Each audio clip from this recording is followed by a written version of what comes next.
Assalamualaikum warahmatullahi wabarakatuh. Selamat pagi, selamat siang, dan selamat malam untuk mahasiswa saya. Kali ini kita ketemu lagi di mata kuliah farmakoterapi infeksi. Dan materi yang akan kita bahas pada minggu ini adalah tentang urinary tract infection. Nah, seperti apa urinary tract infection? Ayo kita simak materi pada hari ini.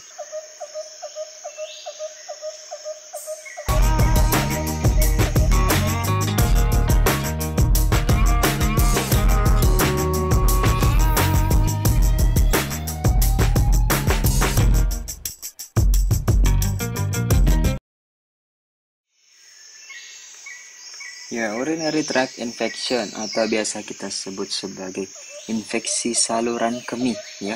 Ini sebenarnya merupakan salah satu infeksi pada bagian bawah, ya, yang biasanya terjadi pada uretra, kemudian kandung kemih, ureter, dan bahkan infeksi ini sebenarnya juga bisa sampai ke ginjal. Dan infeksi ini sebenarnya paling dominan atau paling sering terjadi pada wanita dikarenakan saluran kemih pada wanita itu eh, jaraknya sangat pendek sehingga memudahkan sekali untuk masuknya bakteri dari luar dan menginfeksi hingga ke saluran kemih. Infeksi kandung kemih ini menyebabkan nyeri panggul serta dorongan rasa ingin buang air kecil yang menjadi sering, ya. Dan pada saat buang air kecil terutama akan merasakan nyeri. Infeksinya dapat sampai ke ginjal, ya, bahkan.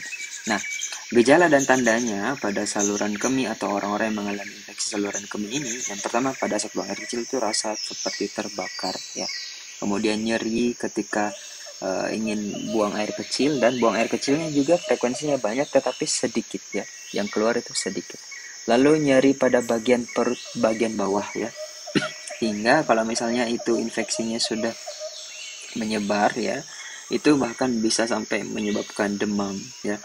Dan untuk ISK sendiri, kalau misalnya dia dibiarkan terjadi dalam kurun waktu yang lama, ya, itu bahkan bisa sampai ke ginjal. Nah, kalau misalnya infeksinya sampai ke ginjal, tentu sudah tingkat keparahannya sudah lebih severe, ya. Nah, kalau misalnya kita hubungkan antara usia dan juga urinary tract infection, ya, itu ada beberapa ciri khas biasanya, ya, terutama pada wanita yang memang biasanya mengalami infeksi saluran kemih lebih dari satu kali, atau infeksi berulang itu umum terjadi kalau misalnya tidak menjaga kebersihan, ya, terutama pada saat buang air kecil pada wanita umumnya. Kemudian pada ibu hamil juga ini kejadian yang sering terjadi, ya, atau bahkan mungkin orang-orang yang sering berganti-ganti pasangan, ya, itu juga ada resiko sebetulnya. Nah, kemudian apa saja penyebabnya?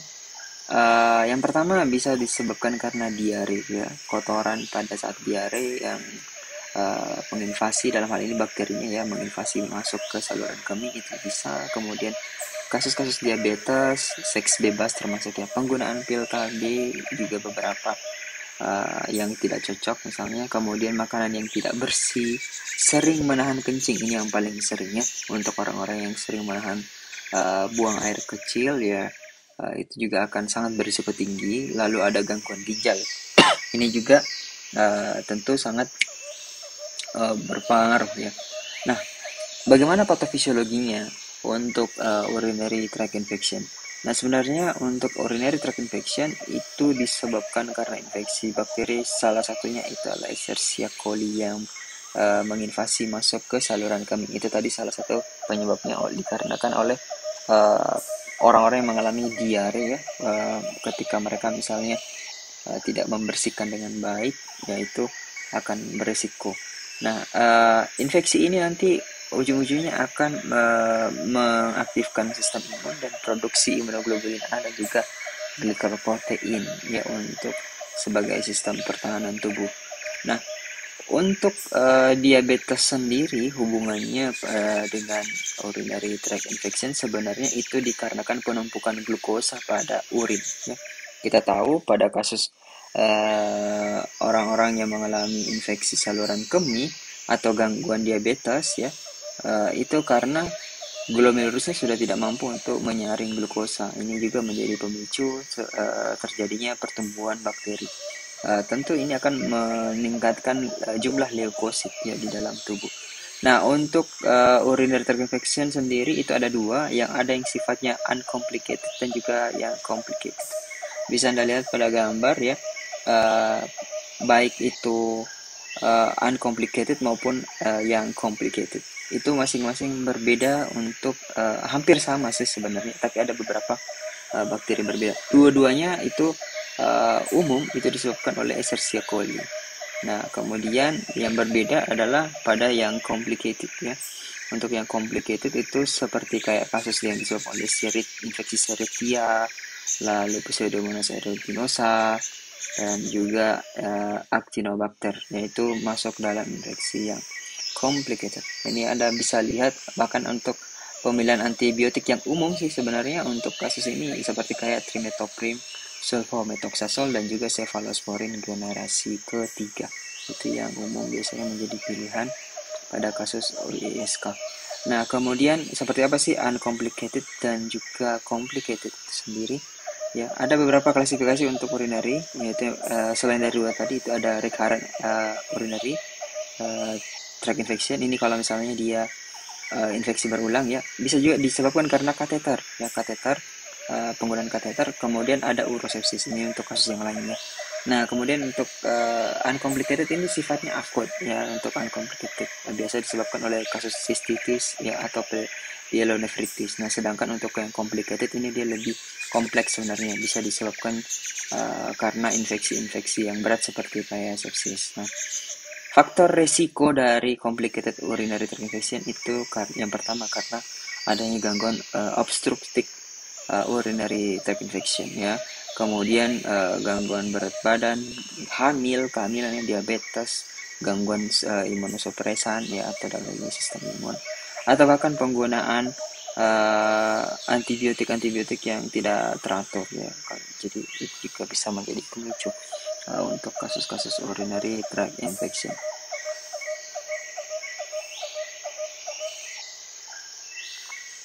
Nah, dari jalur infeksinya ya bisa Anda lihat ketika mikroba itu masuk ke dalam saluran kemih ya, itu dia bisa infeksi dari di ureter, saluran kemih atau kandung kemih, kemudian ke ginjal. Nah, kalau misalnya dia infeksinya di kandung kemih itu akan menyebabkan cystitis, kalau dia di ureter itu akan menyebabkan uretritis, dan kalau dia sudah sampai ke ginjal itu dapat menyebabkan pyelonefritis.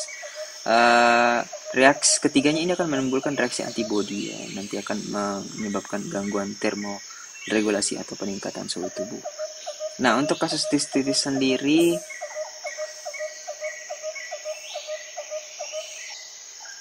ini yang paling umum biasanya terjadi pada wanita ya, dan terutama diakibatkan karena kebersihan. Dan salah satu penyebabnya itu adalah diare ya. Jadi infeksi atau bakteri yang ada di saluran pencernaan terutama pada saat diare itu menginvasi masuk ke kandung kemih ya. Bisa Anda lihat yang titik-titik hitam itu adalah bakteri-bakteri yang berasal dari sistem pencernaan, dalam hal ini mungkin itu salah satunya adalah E. coli ya. Kemudian dia menginvasi masuk sampai ke saluran kemih ya. Dan kalau misalnya ini terjadi ya tentu akan menyebabkan ISK, dan ini yang paling umum biasanya pada wanita-wanita yang mungkin kurang menjaga kebersihan pada saat mereka buang air besar ataupun buang air kecil ya. Nah, sekarang kita masuk ke treatment urinary tract infection itu sendiri. Nah, seperti apa treatmentnya? Untuk treatment urinary tract infection sebenarnya kita mengelompokkan dalam beberapa case ya. Jadi kita bisa memilih untuk terapi pyelonefritis seperti apa, cystis seperti apa, dan untuk kasus yang complicated itu bagaimana nanti penanganannya.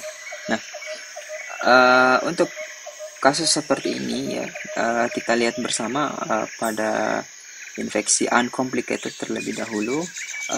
Kalau misalnya kita memilih penggunaan antibiotik secara empirik ya, itu yang biasa digunakan itu adalah nitrofurantoin.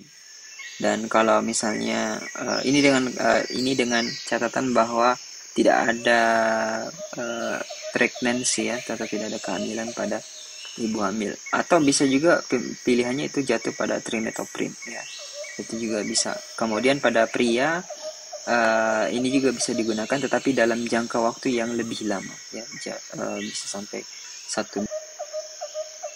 Nah, untuk kasus sistitis khusus pada wanita ya, ini masih masuk yang ke uncomplicated. Ada beberapa pilihan antibiotik yang bisa dipakai.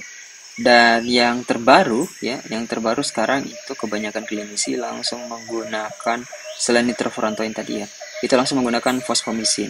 Kenapa? Keunggulan dari fosfomisin ini sendiri, dia diberikan hanya dengan 1 kali dosis saja, jadi cukup 1 hari saja ya. Kemudian ada beberapa yang lain itu seperti kayak nitrofurantoin itu juga masih menjadi pilihan. Dan alternatifnya itu seperti kayak cephalosporin ya. Ini cephalosporin bisa diberikan juga ya. Dan trimethoprim itu juga kalau misalnya dia ada resistensi E. coli ya. Kemudian kalau pada pria itu yang dipilihkan itu adalah sulfametoxazole trimethoprim. Rata-rata penggunaannya itu pada wanita sekitar 3-5 hari, dan pada pria itu tadi seperti yang saya katakan itu bisa sampai 1 minggu ya. Nah, kemudian untuk yang uncomplicated cystitis, ini ada evidence base-nya. Saya ambil dari European Association of Urology. Ya, bisa Anda lihat bahwa penggunaan fosfomisin, pivmesilinam, dan juga nitrofurantoin ini menjadi first line untuk uncomplicated cystitis pada wanita, dan tidak direkomendasikan untuk aminopenisilin ataupun fluoroquinolone untuk treatment uncomplicated pada cystitis. Untuk kedua hal ini diberikan evidence base yang great strong ya, jadi memang disarankan ya.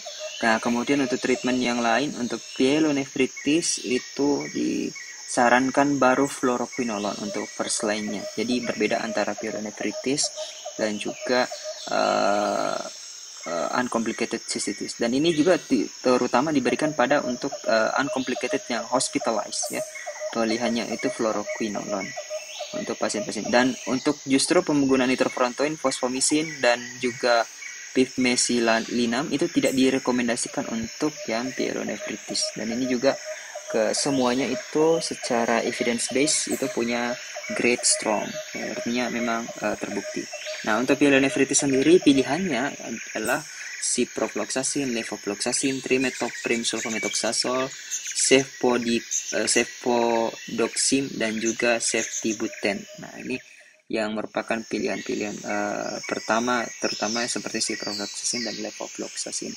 Ini juga tetapi syarat untuk diberikannya ciprofloxacin dan juga levofloxacin itu harus resistensinya itu sebaiknya di bawah 10% ya. Tingkat resistensi antibiotiknya itu di bawah dari itu. Karena kita tahu sendiri bahwa fluoroquinolone dan fluoroquinolone termasuk spektrum luas ya, jangan sampai nanti malah mempengaruhi yang lain. Nah, secara empirik untuk uncomplicated pyelonefritis juga sama, first line-nya masih fluoroquinolone tadi ya, kemudian ceftriaxone dan juga cefotaxime. Inilah biasa juga untuk yang ceftriaxone ya, diberikan pada pasien-pasien yang memang baru masuk ya. Kemudian second line-nya itu cefepime, lalu piperazilin, tazobactam, amikacin, gentamicin, dan lastnya itu meropenem, dan juga ceftazidime ataupun plazomicin. Nah, sedangkan untuk yang fluoroquinolone sebenarnya juga itu bisa digunakan untuk urinary tract infection yang sifatnya atypical ya, yang kita tidak tahu dari mana. Nah, itu biasanya memang juga pada infeksi-infeksi yang hospitalized ya. Nah, kemudian untuk pyelonefritis sendiri yang complicated infection ya, ini bisa menggunakan amoxicillin clavulanate ya selama kurang lebih 10 hari ataupun ampicillin gentamicin ya, itu bisa menjadi pilihan pertama. Kemudian untuk infeksi yang dikarenakan atau ada indikasi pseudomonas itu kita bisa memilihkan ciprofloxacin selama 12 jam ya.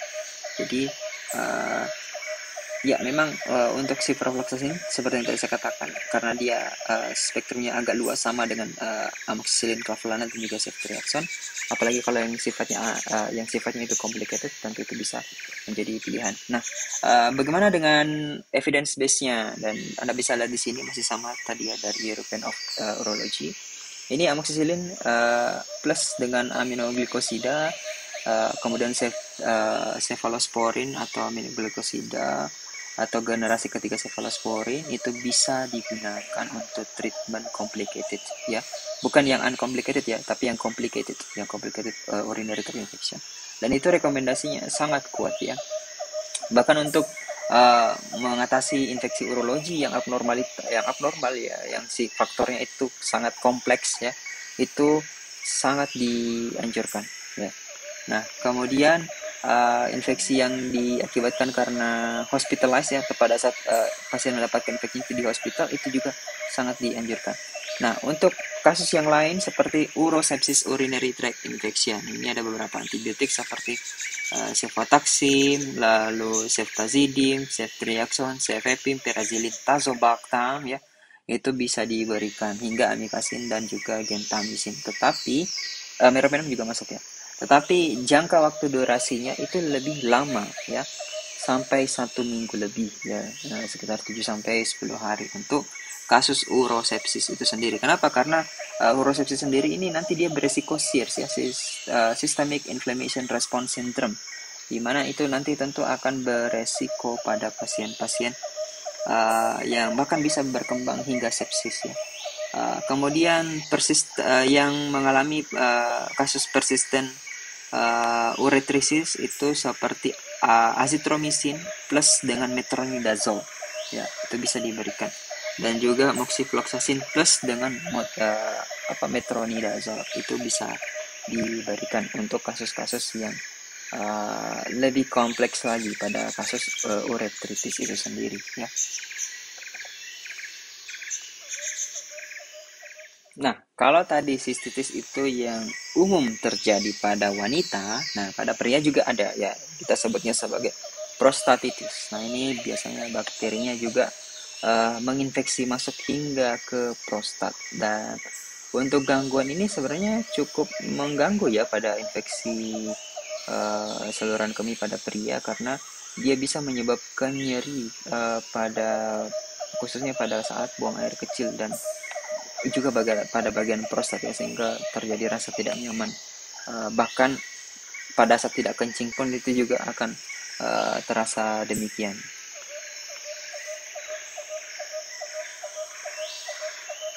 Nah, adapun klasifikasi dari prostatitis sendiri itu ada beberapa grade ya, ada tipe 1, 2, 3 dan juga 4. Nah, kalau misalnya tipe 1 itu yang masih bersifat akut prostatitis.